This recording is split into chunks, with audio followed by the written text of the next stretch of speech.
अरे नमस्ते नमस्ते शरद भाऊ। नमस्ते। काम पूरा हो गया? हाँ जी हो गया। हाँ। मालती मेरी पत्नी। नमस्ते। सुंदर। हाँ बहुत सुंदर काम किया है नवाब ने घर पे। हाँ हाँ अच्छा, काम की बात, किस तैयार है? हाँ हाँ बिल्कुल, आप बैठिए, मैं अभी लाया। चाय वगैरह? हाँ जरूर। अच्छा सुनो मालती, जी। तुम्हारे लिए मेरे घर के है, मैं हर नए घर में देता हूँ, रख लो। अच्छे लग रहे तुम्हारे हाथों में। मेरी पीठ पीछे क्या और कब शुरू हुआ मुझे नहीं पता चला साहब। मेरा एक ही मकसद था, ज्यादा से ज्यादा मेहनत करूं, पैसे बचाऊं, ताकि मैं मेरे राहुल को कुछ अच्छा बना सकूं। अरे बाबा, देखिए ना शरद काका मेरे लिए क्या लाए। बहुत ही बढ़िया किताब है। अरे वाह। और उनके मोबाइल में बहुत सारे गेम्स हैं। हाँ? और उन्होंने मुझे खेलने भी दिया। बढ़िया है बढ़िया है। मालती किश्त दे दी ना ठीक से? हाँ। ये शरद भाऊ हर बार ही फूल ले आते हैं। और हर बारी मेरे लिए भी कुछ लाते हैं। हाँ? बाबा एक पुराना फोन खरीद के दो ना बाबा, सिर्फ गेम्स के लिए। अभी नहीं बेटा, पहले ही शरद भाऊ की सारी किश्तें पूरी होने दे, उसके बाद ला दूंगा, ठीक है? पक्का? हाँ रे बाबा पक्का। अब एक गिलास पानी पिलाएगा बाबा को? हाँ। जा। 12 में से 6 किश्तें पूरी हुई थी, सब ठीक ठाक चल रहा था। कम से कम मुझे तो ऐसे ही लगा था।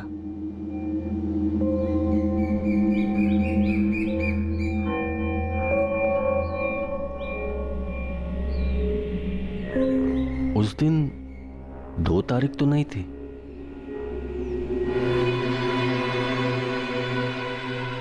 जी किया था दोनों के टुकड़े टुकड़े कर दूं वही के वही।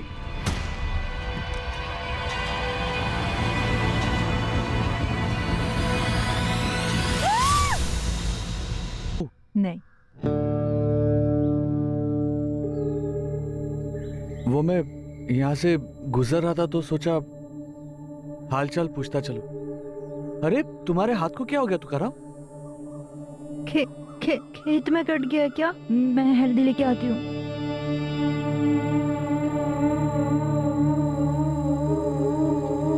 तुकाराम, आज रात को 8 बजे मिल मुझे ठेके पर।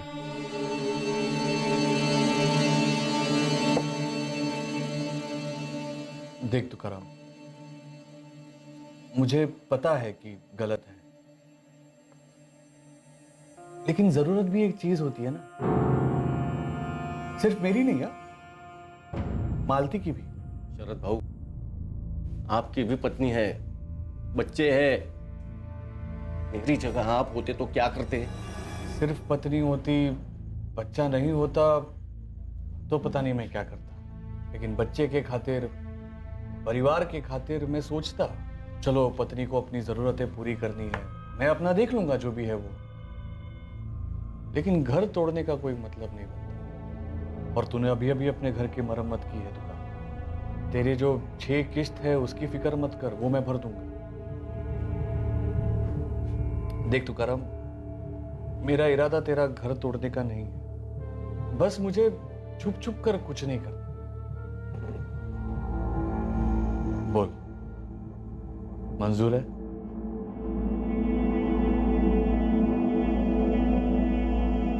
घाव संभाल,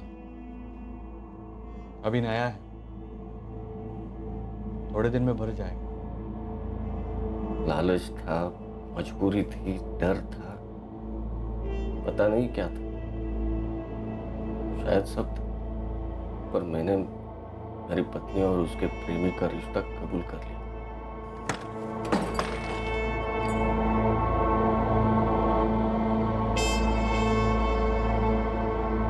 क्या बात हुई? उस दिन से मेरा और मालती का एक नया रिश्ता शुरू हुआ, और वो रिश्ता था खामोशी। हम अब एक छत के नीचे 2 लोग थे जिन्हें एक बच्चे ने जोड़े रखा, और कुछ नहीं। खाना नहीं खाएंगे? पट्टी बदल दूं?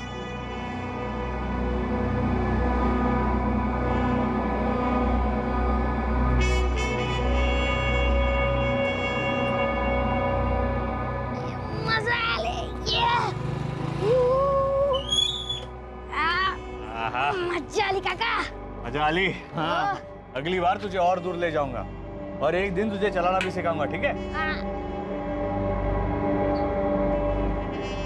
बाय काका। बाय। थोड़े ही दिनों में एक आदत सी हो गई, सिर्फ राहुल के बारे में सोचना, सिर्फ उसके लिए जीना।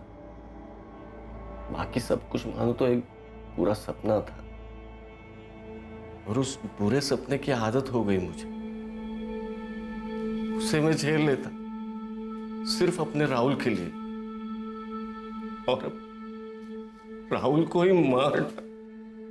साहिब, मुझे लगता है उस साले शरद ने ही मारा है हमारे राहुल को। नहीं, क्यों नहीं? तुम्हें कुछ और पता है या कुछ छुपा रहे हो हमसे? अब क्या छुपाऊंगा साहब, सब कुछ तो खत्म हुआ है। कुछ नहीं खत्म हुआ है। जब तक राहुल का कातिल नहीं मिलता हमारे लिए कुछ भी खत्म नहीं हुआ है। तो करम, तुमने बताया था कि शरद बागवे और राहुल की अच्छी जमती थी। हाँ, और हम जानते कि राहुल का कातिल उसके पहचान वाला था, तभी तो उसने राहुल को खेतों में बुलाया और राहुल वहां चला गया। अरे राहुल, बाबा ने नए गेम्स डाले कि नहीं फोन में? कहाँ शरद काका, अब तक नहीं डाले। अच्छा सुन, नीलचंदियों का खेत पता है तुम्हें? हाँ, क्यों काका? आज शाम को 6 बजे तुम वहां पर फोन लेकर आ जा। मैं तुम्हें एक से एक नए गेम्स डाल के दूंगा फोन। सच? हाँ, लेकिन सुनो, किसी को बताने की जरूरत नहीं, ठीक है? राहुल इधर आ।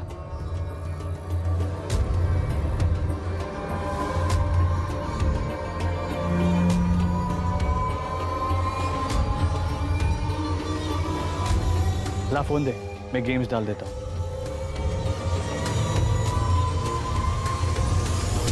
लेकिन शरद क्यों मारेगा मेरे बच्चे को? वही जो मैं शुरू से बोलता आ रहा हूं दादा, उसे वहीनी को तुमसे अलग करना था, और राहुल की वजह से तुम दोनों जुड़े हुए थे। वजह जो भी होगी वो हम शरद बागवे से पता कर लेंगे। राधिका, शरद बागवे को उठाकर लेकर आओ। सर। साहिब, हम भी जाए क्या? अभी के लिए जा सकते हो, लेकिन याद रहे हमारी नजर रहेगी तुम दोनों पर। मुझे अभी भी लगता है कि तुम लोग पूरी बात नहीं बोल रहे, कुछ तो छुपा रहे हो।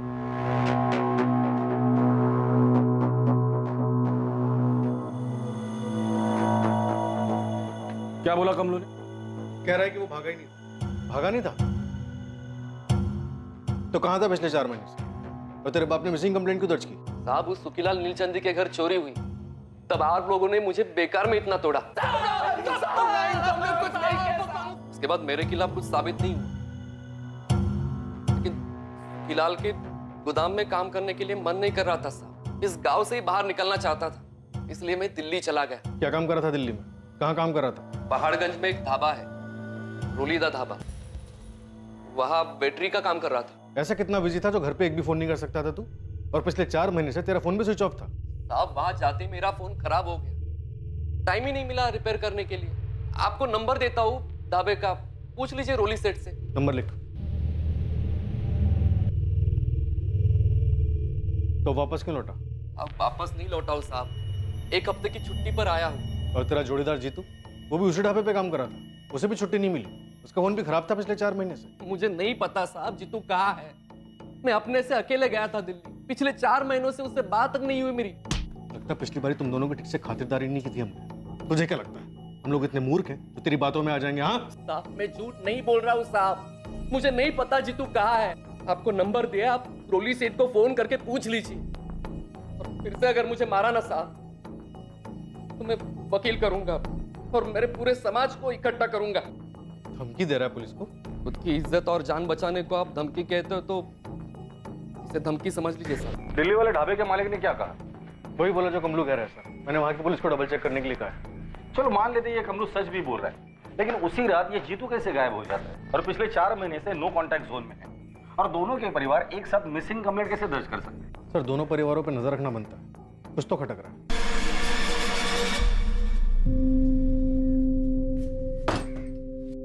क्या हुआ पुलिस स्टेशन में? रात भर थे आप? कुछ नहीं हुआ, उन्हें तुम्हारे और शरद भाऊ के बारे में पता चला। क्या? हाय देवा, कैसे? भले जितना इत्र लगाओ, बदबू को कौन रोक सकता है?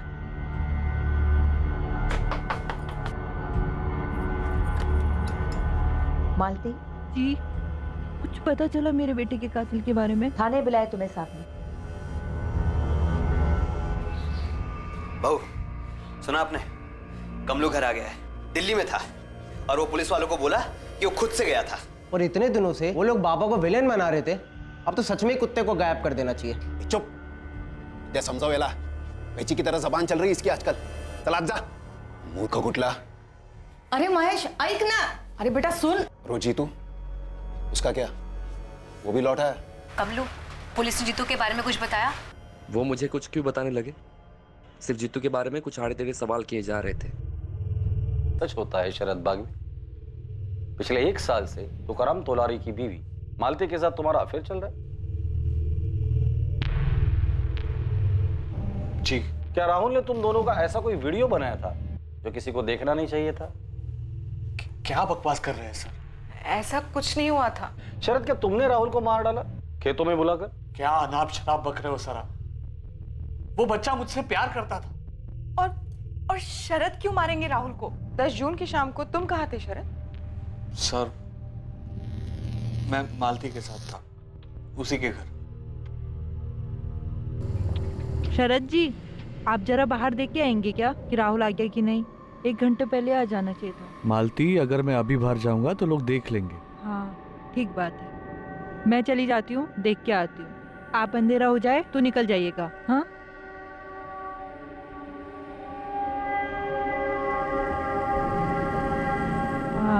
और सुनिए, राहुल के बाबा भी आने वाले होंगे, उनके आने के बाद ही निकलिएगा।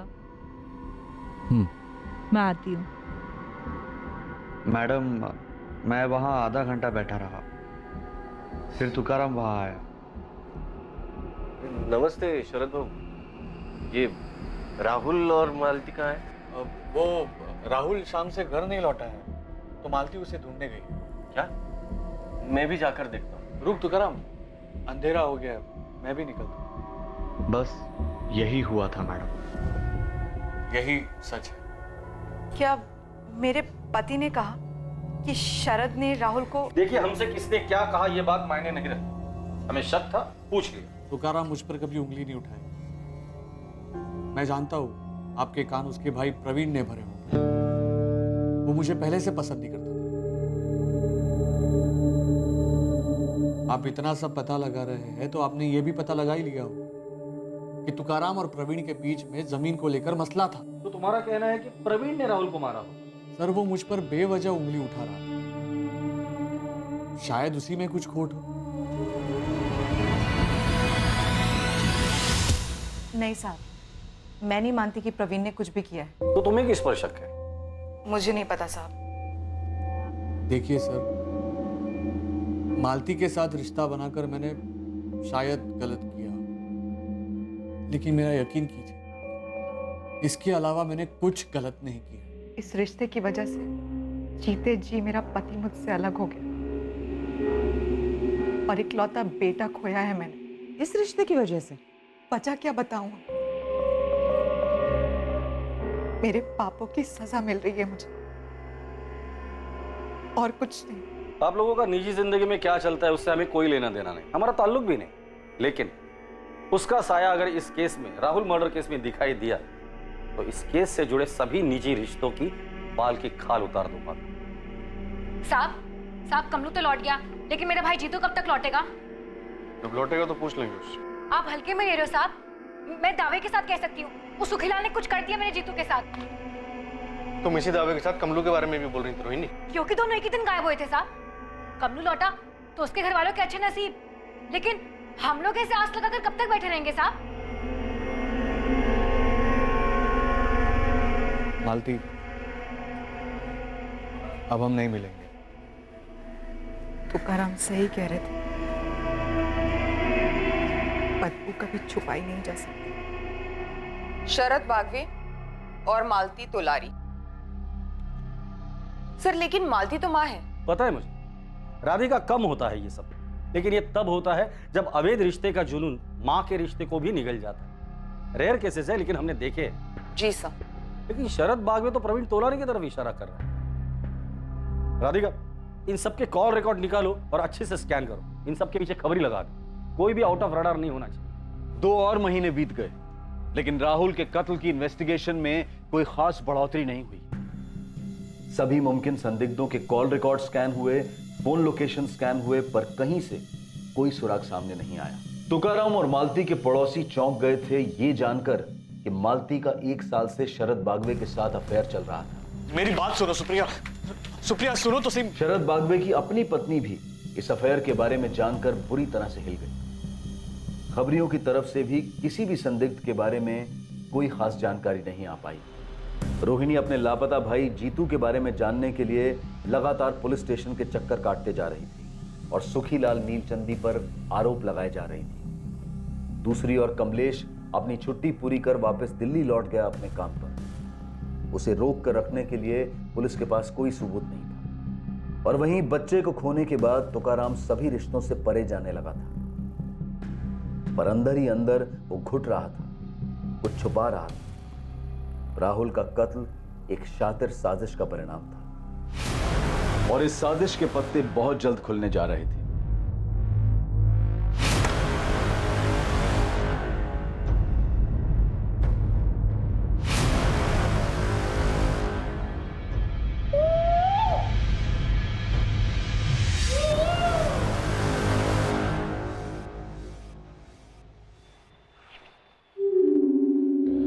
विलास सर, अरे कमलेश का फोटो उतारो यहाँ से।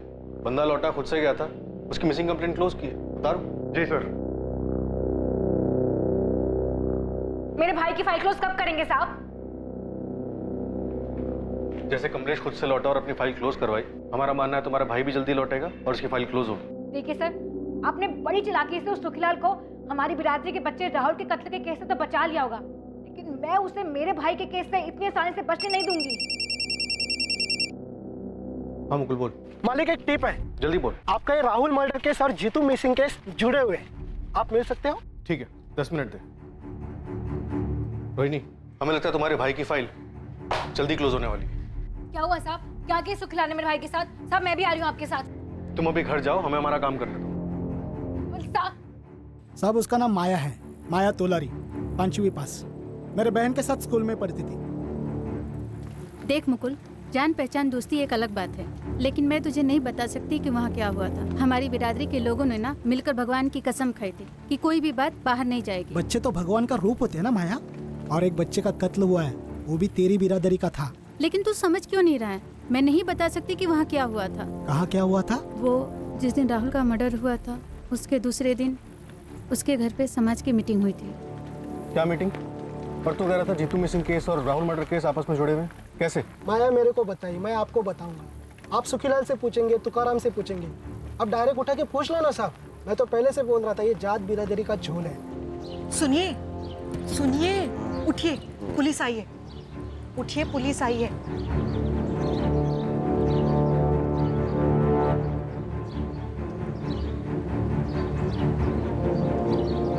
पता चला किसने मारा मेरे बेटे को? वो तो तुम हमें बताओगे तुकाराम। मैं?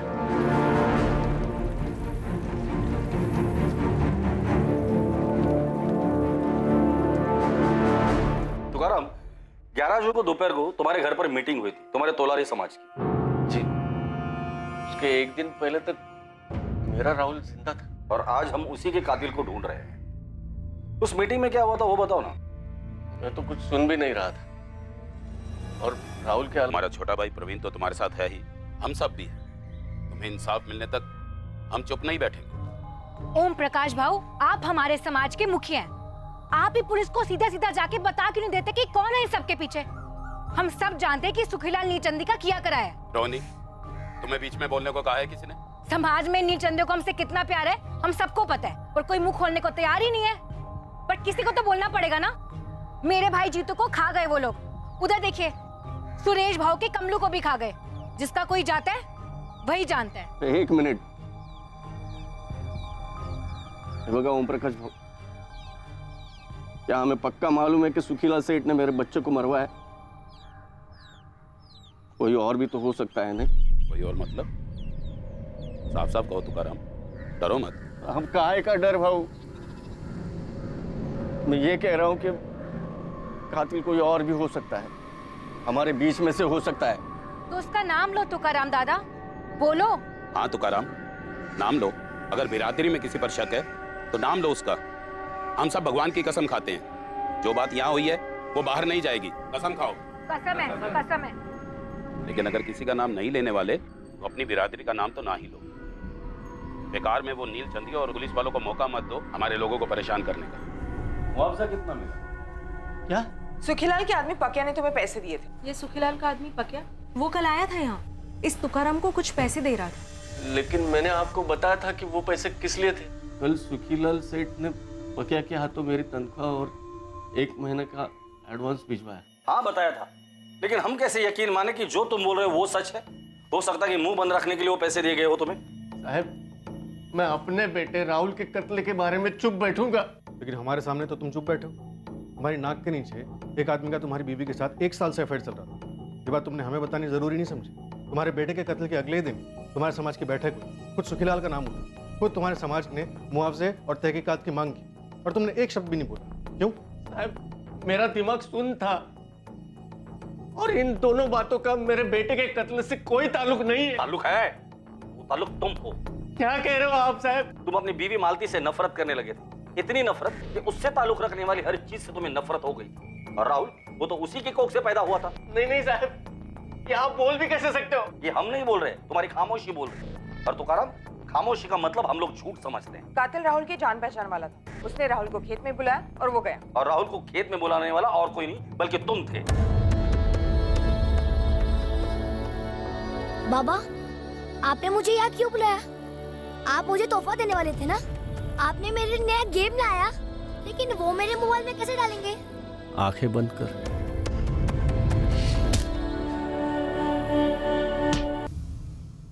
तुमने राहुल को नहीं मारा तो फिर किसने मारा तुकाराम? मुझे नहीं पता। चुप रहने के लिए सुखीलाल ने धमकी दी थी कि समाज ने फरमान दिया था। तेल लेने गया समाज का फरमान, वो हर दूसरे दिन हर दूसरी बात पर जारी होते रहते हैं। ये मत करो, वो मत करो, इसे न मिलो, उसे मिलो। फरमान तो मुझे जीतू कमलू के वक्त भी मिला था। जीतू कमलू के वक्त? आप लोगों ने उन दोनों को उठाया था जब सुखीलाल सेठ ने उन पर चोरी का इल्जाम लगाया था। तब हमारे मुखिया ओम प्रकाश भाऊ के घर बैठक बुलाई गई थी। वैसे मैं कभी जाता नहीं हूं बैठकों में, पर उस दिन खास मुझे बुलाया गया था। यहाँ मौजूद कुछ लोग नील चंदियों को अपना आका मानते हैं, उनके जुल्मों के बावजूद उनकी चाकरी करते हैं। मैं तो कहूंगा उनके टुकड़ों पर पलते हैं। उन्हें यह चेतावनी है कि खबरदार, खबरदार, अगर सुखीलाल के यहाँ उन्होंने मजदूरी की, उसने बेबुनियाद हमारे जीतू और कमलू पर उंगली उठाई है। चोर कहा है उन्हें? क्या हम तोलारी चोर हैं? इज्जतदार और मेहनती लोग चोर हैं? से पीटा मेरे भाई जीतू को और कमलू को पुलिस ने, जानवरों से भी बदतर पिटाई की है। न्याय होगा उनके साथ, लेकिन तब तक यहां बैठे हर तोलारी को यह कसम खानी होगी कि सुखीलाल तो क्या, किसी भी नील चंदी के यहां पर कोई काम नहीं करेगा। कसम है, कसम है। मुझे कुछ कहना है भाऊ। हाँ हाँ तुकाराम, मैं तो इंतजार कर रहा था कब बोलोगे, इसीलिए खास तुम्हें इस बैठक के लिए बुलाया है। ओम प्रकाश भाऊ, सभी लोग जानते हैं कि इतने सालों से मैं सुखीलाल सेठ के खेतों में काम कर रहा हूं, उनका खेत संभाल रहा हूं। मेरा उनसे कोई बैर नहीं है। मुझसे हमेशा वो अच्छे से ही पेश आए हैं। तुम कहना क्या चाहते हो? कि इस चोरी के आरोप को सिर्फ एक चोरी का आरोप ही समझा जाए, इसे जात बिरादरी का मामला ना बनाया जाए। तुकाराम दादा, तो आप ये कह रहे हैं कि मेरे भाई जीतू और इनके बेटे कमलू ने वाकई में चोरी की है? मतलब कि आपने भी उन सुखीलाल नीलचंदी के साथ हाथ मिला लिया ना अपनी बिरादरी के लड़कों के खिलाफ? नहीं नहीं, मैं कतई ऐसा नहीं बोल रहा हूँ। मैं सिर्फ इतना ही बोल रहा हूँ कि पुलिस वालों को उनका काम करने दो। अगर आपके भाई प्रवीण का पुलिस भट्टा बनाती या फिर आपकी पत्नी मालती लड़के राहुल के साथ नीलचंदी कुछ कर देते तो फिर कैसा लगता आपको? मुझे ऐसी बहस में पड़ना ही नहीं है रोहिणी और ओम प्रकाश भाऊ। यह आपका फरमान कि मैं सुखीलाल सेठ के खेतों में काम ना करूं, मैं इसे नहीं मानता। और मेरे जैसे जो जो मेहनत की रोटी कमा रहे हैं, दुश्मनी को मिटाने की कोशिश कर रहे हैं, वो भी इस फरमान को नामंजूर करें। अरे क्या नामंजूर करे? प्रकाश जी नाइंसाफी है, प्रकाश जी नाइंसाफी है। शांत। तुमने जो कहना था कह लिया तुकाराम। अब मेरी बात सुनो, जो समाज की मदद को नहीं आता उसके बुरे वक्त में उसके साथ कोई खड़ा नहीं होता। कल को तुम्हारे किसी अपने के साथ नील चंदियों ने अगर कुछ किया तो दलील लेके हमारे पास मत आना। ओम प्रकाश भाऊ, समाज के सभी भाई बहनों, अभी आप सभी गुस्से में हो, तेवर चढ़े हुए हैं, इसलिए सिर्फ मैं यही कहूंगा कि दुश्मनी दो धारी तलवार है। दुश्मन का गला भले काट लो, दूसरी तरफ से खुद का ही गला कटता है।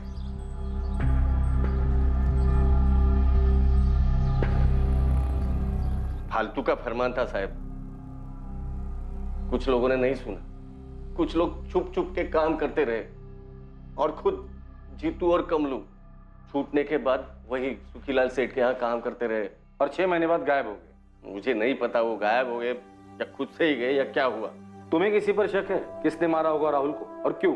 आप लोगों ने पहले कहा कि मेरे बच्चे के मोबाइल फोन का मसला था, फिर बोले सुखीलाल सेठ, फिर बोले मेरा भाई प्रवीण और फिर शरद भाऊ, और अब आप कह रहे हो कि मैंने खुद अपने बेटे को मार डाला।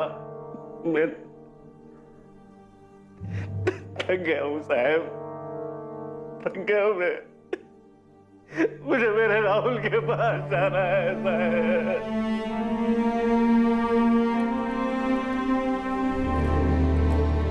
जीतू और कमलू का गायब होना और राहुल मर्डर केस, दरअसल ये दोनों केसेस ओम प्रकाश, तुकाराम और सुखीलाल से जुड़े हुए हैं। शास्त्री, तुम सुखीलाल के घर जाकर उससे बात कर, और राधिका तुम ओम प्रकाश के घर जाके, लेकिन संभल कर। ध्यान रहे कि ये दोनों अपने अपने समाज की अगुवाई करते हैं।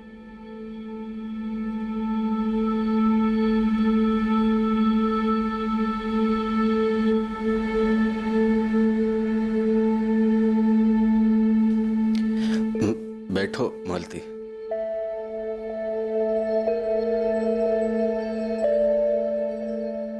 पता है मालती, आज पुलिस थाने में उन्होंने क्या कहा? क्या? बोले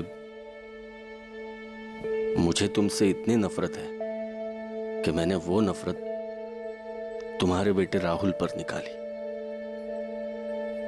मैंने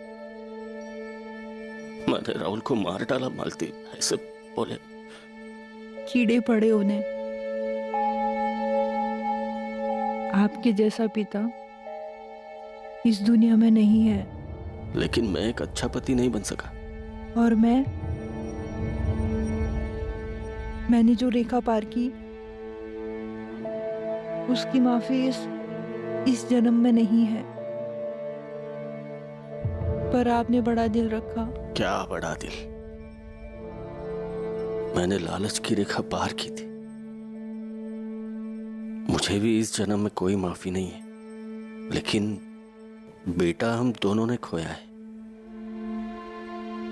उम्मीद करते हैं जहां भी होगा हमें माफ कर देगा।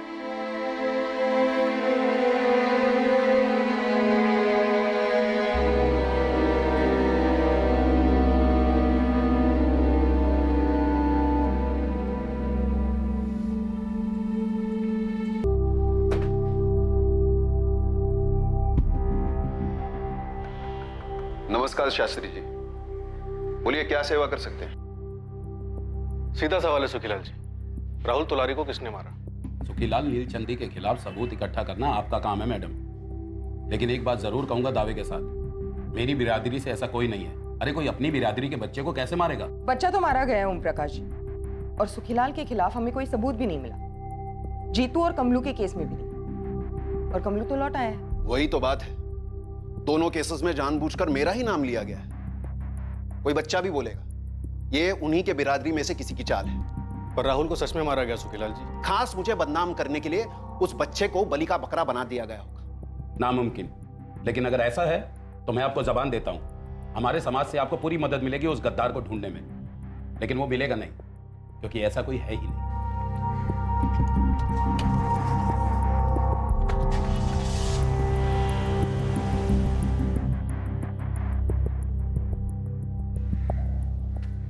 अब क्या बोल रहा था पुलिस वाला? मैंने तुमसे कहा है ना महेश, इस मसले में ना पड़ो। ये मसला मुझे विरासत में मिला है बाबा, जैसे आपको और दादाजी को मिला था, इसलिए मुझे जानना है कि हो क्या रहा है। अभी तक इस केस में क्या हुआ था और क्या हो रहा था, इस पर इन्वेस्टिगेशन की पकड़ पक्की नहीं रही थी, लेकिन बहुत जल्द इन्वेस्टिगेशन की गुलेल का निशाना सही जगह पर लगने जा रहा था और खुलने वाले थे कुछ ऐसे पत्ते जिनके बारे में अब तक किसी को भनक नहीं थी। सर, मैंने इस ओम प्रकाश का बैकग्राउंड निकलवाया, उसका ट्रैक रिकॉर्ड क्लीन है, लेकिन अपनी बिरादरी में थोड़ा शोर ड्रामा करता रहता है, पर ले देकर शांति बनाए रखा है। सुखीलाल के बारे में भी यही पता चला है सर। बच्चा तुकाराम और मालती ने खोया, जो इस वक्त हमारे संदिग्ध नहीं है। शरद भी आउट, प्रवीण आउट, सुखीलाल और ओम प्रकाश हमारे रडार पर नहीं है। फिर ऐसा कौन है जो है तो इसी दुनिया में लेकिन हमारे रडार पर नहीं आ रहा? सर, वो फिर से आ गई है दिमाग चाटने। वो रोहिणी तोलारी, और वही दुखड़ा गा रही है। जीतू को सुखीलाल ने गायब किया, राहुल को सुखीलाल ने मार डाला। शास्त्री, सुखीलाल जब यहाँ आया था तब उसने एक बात कही थी कि तोलारी बिरादरी से कोई तो है जो उसे फंसाना चाहता है। हाँ सर, उसने तो यहाँ तक कहा था कि राहुल को जानबूझ के मरवाया गया उसे फंसाने के लिए। सर, जीतू और कमलू के केस को हमेशा एक समझा गया। कमलू ने ये कहा था कि वो भागा नहीं था और जीतू के बारे में उसको कोई खबर नहीं थी। फिर भी उसका बाप सुरेश रोहिणी के साथ आता रहता था। कमलू के बाप सुरेश को उठाकर लेकर आओ। शास्त्री, इस रोहिणी की स्कैनिंग शुरू कर दो, उसके कॉल रिकॉर्ड्स निकालो। मुझे लगता है दोनों केसेस को जोड़ने वाली कड़ी हमें मिल चुकी। वो चोरी का इल्जाम वगैरह होने के बाद हमारा कमलू एकदम गपचुप गुमसुम रहने लगा था। एक दिन काम पे गया, फिर लौटा ही नहीं। मुझे लगा जीतू को कुछ मालूम होगा, विचारना त्याला पूछना। मैं तो खुद आपसे पूछने आने वाली थी सुरेश भाऊ। जीतू भी रात भर घर वापस नहीं आया, उसका भी फोन ऑफ जा रहा है। तो फिर मैं पुलिस स्टेशन शिकायत करने जाता हूँ। रुकिए 2 मिनट, मैं भी आपके साथ आती हूँ। लेकिन शिकायत क्या करेंगे? यही कि मेरा बेटा गायब हो गया, ढूंढो जरा उसे। सुरेश भाऊ, 2 जवान लड़के ऐसे गायब थोड़ी ना हो जाते हैं। उन्हें गायब करवाया गया। चोरी का इल्जाम नहीं लगा पाया तो देखो उन्हें गायब ही करवा दिया। किसने? वही कमीना सुखीलाल नीलचंदी। उसके बाद रोहिणी जो बोलती गई मैं सुनता रहा। दरअसल आप लोगों से बात करने के बाद कमलू जब घर लौटा तो रोहिणी भी पीछे पीछे घर आई थी। क्या बोली तब? कैसे आ रहे तेरे सवाल? यही कि जीतू और मैंने चोरी का माल कहाँ बेचा, जीतू कहाँ है, वगैरह वगैरह। लेकिन मैंने बोल दिया जीतू के गायब होने से मेरा कोई वास्ता नहीं, मुझे कुछ मालूम नहीं। अरे लेकिन तुझे ये तो मालूम है ना कि सुखीलाल तुम दोनों की जान के पीछे पड़ा है। देख, तुझे पुलिस को बोलना होगा कि तुझे पक्का लगता है कि सुखीलाल ने जीतू के साथ कुछ कर दिया है। मुझे तो माफी करो इस बिरादरी की लड़ाई में रोहिणी, तो पुलिस को ऐसा कुछ नहीं बोलूंगा जो मुझे मालूम नहीं या जो हुआ ही नहीं। जीतू गायब है और तू कह रहा है कुछ नहीं हुआ है। सुरेश भाऊ, आप कुछ नहीं कहेंगे? कमलू सही तो कह रहा है ना, काय चुकी से बोल रहा तो। सुरेश भाऊ, याद रखो ओम प्रकाश भाऊ ने क्या कहा था, जो बिरादरी की नहीं सोचता उसको कोई नहीं पूछता। उसके बाद मुझसे या कमलू की माँ से बात तक नहीं करती। मुझे हमेशा डर लगा रहता है कहीं ओम प्रकाश भाऊ से वो शिकायत न कर दे या कुछ कर न दे। अब चिंता न करें, वो कुछ नहीं करेगी, जो करना। हाँ हाँ बोलिए। रोहिणी तोलारी से काफी अच्छी पहचान है तुम्हारी। हाँ हाँ हाँ जी। रात को 2 कभी कभी 3 बजे वाली पहचान। साहब, रोहिणी 1.5 साल पहले मेरे मेडिकल स्टोर पर असिस्टेंट की जॉब पर लगी थी। 6 महीने हमारा अफेयर चला था और मेरी बीवी की तबीयत नाजुक रहती है तो। तुझसे सफाई नहीं मांग रहे, सवाल पूछे उसका जवाब दे। जीतू को जानता है? हाँ साहब, रोहिणी का भाई 1-2 बार शॉप पर आया था वो। अभी कहाँ है जीतू? मेरे को कैसे मालूम होगा साहब? रोहिणी ने 1 साल पहले जॉब छोड़ दिया था और मैं भी नहीं चाहता था कि वो वहाँ पे रहे, क्योंकि हमारा रिश्ता 1 साल पहले टूट चुका था। क्यों टूटा रिश्ता? मेरी बीवी की तबीयत ठीक हो गई थी क्या? नहीं साहब, वो मेरे को धोखा दे रही थी। सेम टाइम पर उसका दूसरे के साथ भी अफेयर था। दूसरे का नाम बोल। इंस्पेक्टर कुछ तो बोलिए।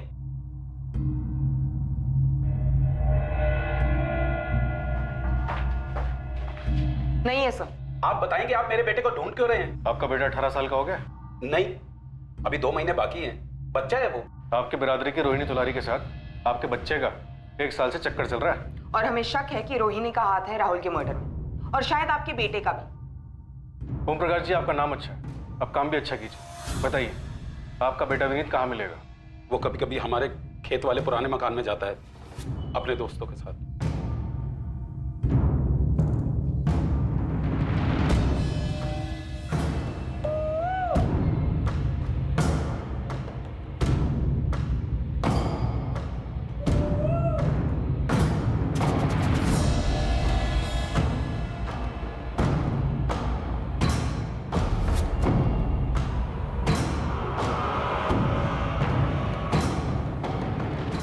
याला म्हणतात मजा।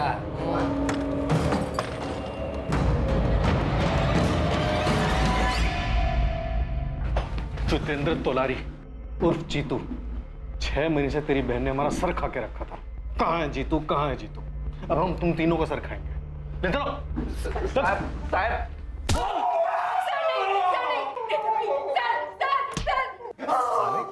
जो हुआ है वो सब सच बता रहा। कुछ भी छुपाया ना तो मुंह में एक भी दांत नहीं रखूंगा, तेरी सारी हड्डियां तोड़ दूंगा। बोल। तू भी समझी? पता नहीं साहब। अबे कब तक वही वही थके हुए गेम खेलता रहेगा? अब क्या करोगे नहीं दादा, जो है वही खेल रहा हूँ। सुन, आज शाम को 6 बजे नीलचंदी के खेत के अंदर मिल। एक आदमी है जो तुझे नए नए गेम डाल कर देगा, वो भी फोकट में। फोकट में? हाँ, लेकिन तू किसी को बोलना मत कि वो और मैं तुझे मिल रहे करके। अगर तू किसी को भी बोलेगा तो पूरा सारस गांव पीछे पड़ जाएगा कि हमें भी दो, हमें भी दो। खादेवाची शपथ की किसी को नहीं बोलेगा। ठीक है, फिर शाम को 6 बजे। ये जीतू का गेम डाल के देने वाले?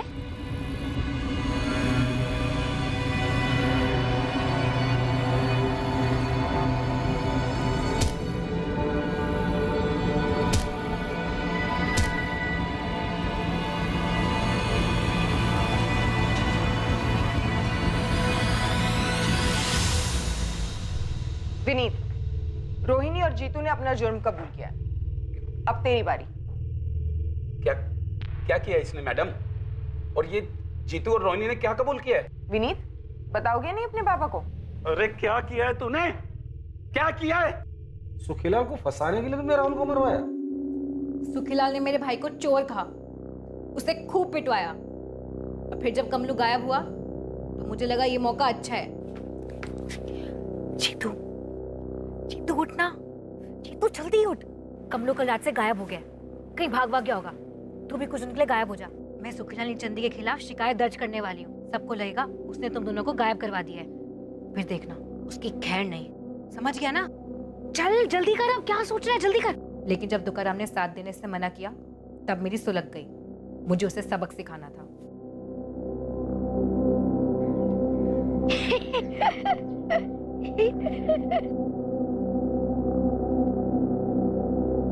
विनीत मेरी जेब में था, इसलिए वो तुरंत मान गया। जीतू को भी गुस्सा था सुखीलाल पर और अब तुकाराम पर भी। हमने प्लान बनाया और मार डाला राहुल को। एक दूसरे बिरादरी के आदमी को बदनाम करने के लिए तुमने अपने ही बिरादरी के 11 साल के बच्चे को मार डाला ताकि दोनों बिरादरियों में झगड़ा हो जाए। सिर्फ इसलिए कि तू उसके साथ सोता है? रोहिणी तोलारी और उसके भाई जितेंद्र तोलारी उर्फ जीतू पर आईपीसी की धारा 302 के तहत हत्या का चार्ज लगाया गया है। हालांकि जुर्म के वक्त विनीत तोलारी नाबालिग था, पर कोर्ट ने जुर्म की जघन्यता, उसकी हीनियसनेस को नजर में रखते हुए जुवेनाइल जस्टिस एक्ट के सेक्शन 15 के तहत विनीत पर भी धारा 302 लागू की है। तुकाराम और मालती अपने बेटे के कत्ल की वजह जानकर हक्का बक्का रह गए।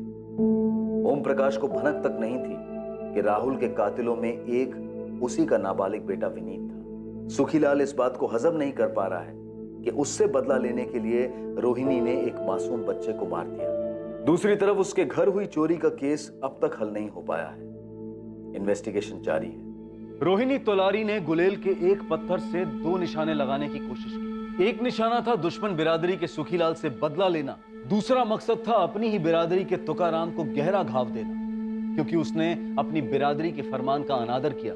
सुखीलाल का जीतू और कमलू पर चोरी का आरोप लगाना शायद जल्दबाजी में लिया गया फैसला था, लेकिन जीतू को न्याय दिलाने के लिए उसकी बहन रोहिणी ने ऐसा घोर अन्याय का रास्ता चुना जो समझदारी की सारी परिभाषाओं का अनादर करता है। दुनिया में भड़काने वालों की कमी नहीं, लेकिन किस हद तक भड़कना है, किस हद तक अपनी ईमानदारी और अपनी सच्चाई के साथ समझौता करना है, यह हर इंसान को सोच समझ कर तय करना है। अपने जमीर और अपने विवेक पर होने वाले वार से सतर्क रहना है। अब मैं अनूप सोनी आपसे विदा लेता हूं, फिर मुलाकात होगी एक और नए केस के साथ।